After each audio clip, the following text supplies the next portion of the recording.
Those attacks happened within a 2-block radius. Our Gladys Bautista joins us live from 4th Street Live, where one of the attacks took place. And Gladys, what are you learning today?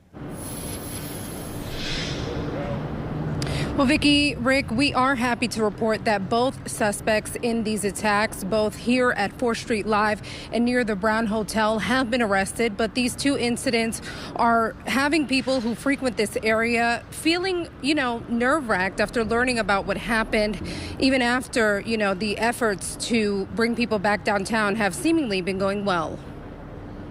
On Mondays nights, it really ain't too many people up here. It's really slow on Monday nights. That's why Downtown Ambassador Anthony Miller says he was caught off guard when he learned what happened near 4th Street Live. When my boss told me this morning when I come, it was a shocking to me because I'm like, on 4th Street Live? Are y'all serious? Sources tell us a man walked up to two men from behind and cut their throats with a knife in an unprovoked attack. One of the victims is out of the hospital, but police say the other is in critical condition.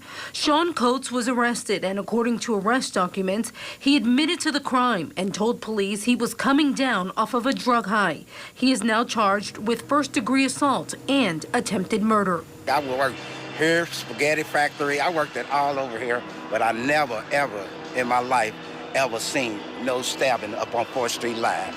Never. So it's really shocking to me. But police would be called to this area again less than an hour later. Just before 1 a.m., officers responded near the Brown Hotel 2 blocks away for a report of another violent attack. Police say Andrew Hoke got out of his car with a hammer and attacked a man, hitting him several times over the head and on the body with the claw end. Arrest documents say Hoke also confessed. He's now charged with first-degree assault, while the victim is still in the hospital being treated for head trauma. You're going to have some people who don't behave nicely. John Grants works nearby and says he hopes these attacks don't deter people from visiting downtown. Well, I think if anybody came downtown, they'd see a little different things happening. With Miller saying it doesn't define the area. I want them to think that Louisville is a safer place. 4th Street Live is a safe place to come and enjoy yourself. Well, Vicki, Rick, we are also learning that some members of the military that were down at 4th Street Live got approached by one of the victims of that stabbing.